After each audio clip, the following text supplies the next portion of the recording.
Selamat hari Tuhan saudara-saudari sekalian. Salam damai Tuhan kita Yesus Kristus menyertai kita semua. Dalam Injil Lukas bab 18 ayat 1-8 yang adalah bacaan Injil hari ini, Tuhan meminta kita untuk berdoa dengan tidak jemu-jemu. Dan pada video kita kali ini kita akan mengupas tentang doa. Bagaimana kita seharusnya berdoa sesuai dengan apa yang dikehendaki oleh Tuhan, sehingga kita dapat menikmati buah-buah doa tersebut. Mari kita simak ulasannya dalam video kali ini sampai akhir. Tetap bersama dengan saya, Romo Argo, di channel Heavenward.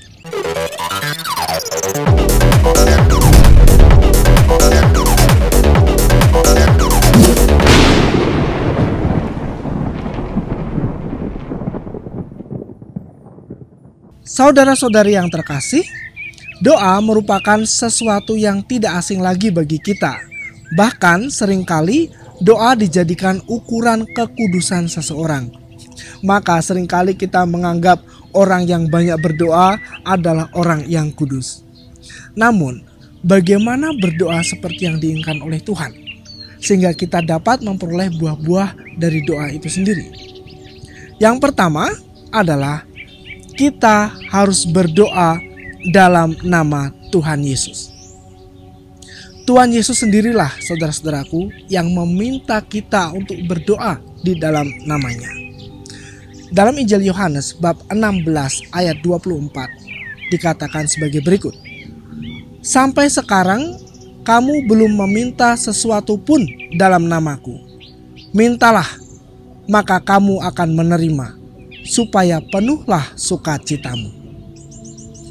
Berdoa dalam nama Tuhan Yesus sangatlah penting. Mengapa? Karena dengan berdoa dalam nama Tuhan Yesus Kristus, kita mendapatkan jaminan bahwa kita berdoa kepada Allah yang benar. Berdoa dalam nama Tuhan Yesus bukan berarti sekedar menambahkan kalimat demi Kristus Tuhan kami, seperti itu ya, di akhir doa. Tetapi sungguh-sungguh mengimani bahwa Yesus Kristus adalah Tuhan, adalah Allah yang kekal dan kuasa, dan tidak ada keselamatan selain di dalam namanya. Hal ini kita bisa lihat dari Kisah Para Rasul bab 4 ayat 11-12. Berikut kutipannya. Yesus adalah batu yang dibuang oleh tukang-tukang bangunan, yaitu kamu sendiri. Namun ia telah menjadi batu penjuru, dan keselamatan tidak ada di dalam siapapun juga selain di dalam Dia.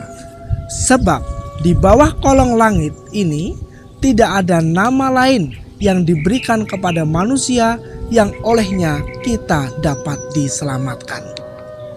Maka jika kita ingin doa-doa kita didengar oleh Tuhan, kita harus punya iman yang mendasar ini. Kita ingat perkataan Tuhan Yesus yang diucapkannya berulang-ulang. Imanmu telah menyelamatkan engkau. Berdoa dalam keraguan-raguan, dalam hal iman ya, ragu-ragu dalam iman, atau bahkan dengan mendua hati, yang artinya adalah percaya Tuhan Yesus tetapi percaya juga yang lain-lain, sehingga imannya ini tidak utuh. Nah, hal ini tidak akan membuahkan buah-buah yang indah dalam perjalanan rohani kita, saudara-saudaraku. Allah tidak akan mendengar doa dalam iman yang seperti ini, yang setengah-setengah, yang suam-suam kuku. Kita bisa lihat dalam kitab Wahyu bab 3 ayat 16. Tuhan berkata, "Jadi karena engkau suam-suam kuku dan tidak dingin atau panas, aku akan memuntahkan engkau dari mulutku." Jadi ingat, saudara-saudaraku yang terkasih, kondisi yang pertama tadi, yaitu kita harus memiliki iman yang benar kepada Tuhan Yesus Kristus. Lalu yang kedua adalah berdoa dan bekerja. Jika ada orang sakit berdoa minta kesembuhan, tetapi dia sendiri tidak mau pergi ke dokter ataupun tidak mau minum obat karena mungkin pahit gitu ya. Tetapi dia ini hanya menginginkan mukjizat Tuhan terjadi untuk kesembuhannya, tiba-tiba seling sembuh gitu ya. Maka saya rasa orang sakit ini berpikir secara keliru, saudara-saudara.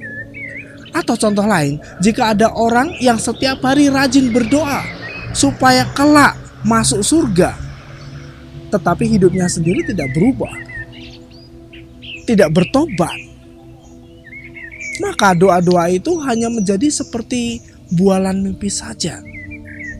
Karena Tuhan tidak menginginkan kita menjadi pribadi-pribadi yang manja dan malas untuk berjuang demi kebaikan kita sendiri. Kita harus berdoa dan bekerja, saudara-saudaraku. Perihal bekerja ini meliputi dua dimensi. Yang pertama, bekerja secara kodrati, secara manusiawi untuk memperoleh hasilnya. Contohnya, seorang siswa, pelajar yang berdoa ingin mendapatkan nilai yang baik, dia harus belajar dengan giat. Atau orang yang ingin berdoa mengharapkan penghasilan yang cukup untuk keluarganya, ya dia harus bekerja lebih tekun dan jujur. Bukan bermalas-malasan di rumah lalu menunggu mukjizat tiba-tiba uang datang. Tidak seperti itu. Itu dimensi yang pertama. Kemudian dimensi yang kedua adalah dalam hal bekerja adalah dalam hal rohani, saudara-saudaraku, yaitu untuk memperoleh buah-buah rohani demi keselamatan jiwanya. Nah, ini dimensi yang kedua, dimensi rohani. Tuhan mengatakan dalam Injil Matius bab 7 ayat 21 sebagai berikut.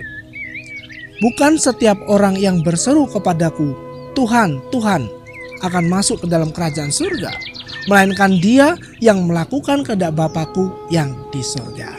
Nah, ada pertanyaannya. Apa kehendak Bapa ini?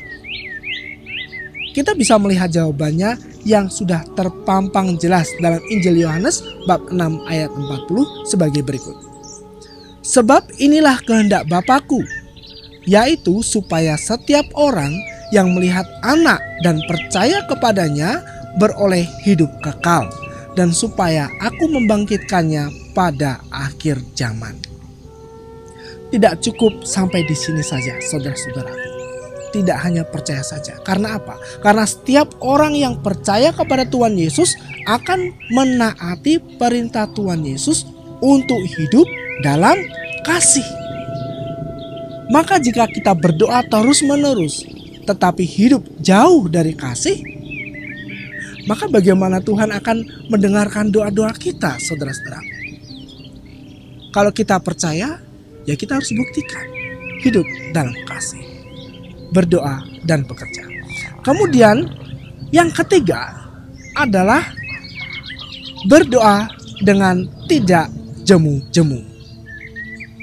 Tuhan Yesus menegaskan hal ini karena dia memahami kelemahan manusia yang mudah menyerah ketika doa-doanya tidak dijawab.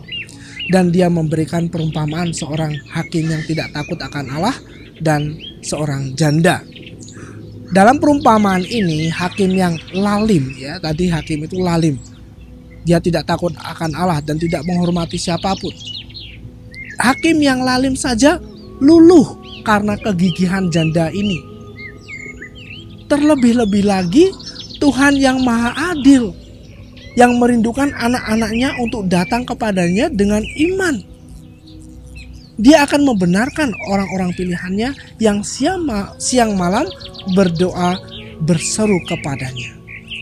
Dia pasti akan membela kita, saudara-saudaraku. Tetapi tentu saja ini ada syaratnya. Syaratnya apa? Syaratnya adalah iman. Apakah kita setia dalam doa dan perjuangan kita ketika doa-doa masih menunggu jawaban dari Tuhan? Iman kita dipertanyakan. Karena banyak di antara anak-anak Allah yang menyerah dan bahkan lebih buruk lagi meninggalkan Tuhan Yesus. Karena apa? Doa-doanya belum terjawab. Kok lama sekali? Tidak kuat. Imannya dipertanyakan, saudara-saudaraku. Maka Tuhan mengatakan dalam Injil hari ini, tentang iman ini. Akan tetapi, jika Anak Manusia itu datang, adakah ia menemukan iman di bumi? Itu dipertanyakan oleh Tuhan untuk kita renungkan, saudara-saudaraku. Jadi, saudara-saudara yang terkasih, demikianlah sedikit yang bisa saya sampaikan melalui video ini tentang berdoa. Jadi kuncinya adalah iman. Iman membawa kita pada keteguhan, kesetiaan, kepasrahan, kasih, damai, dan sukacita dalam perjuangan hidup kita. Sehingga dengan berdoa kepada Tuhan, kita mengalami buah-buah rohani demi keselamatan kita, serta semakin bertumbuh menjadi pribadi-pribadi yang semakin dewasa dalam iman dan kasih, seperti yang dikehendaki oleh Tuhan Yesus. Tuhan Yesus mengasihi dan memberkati kita semua.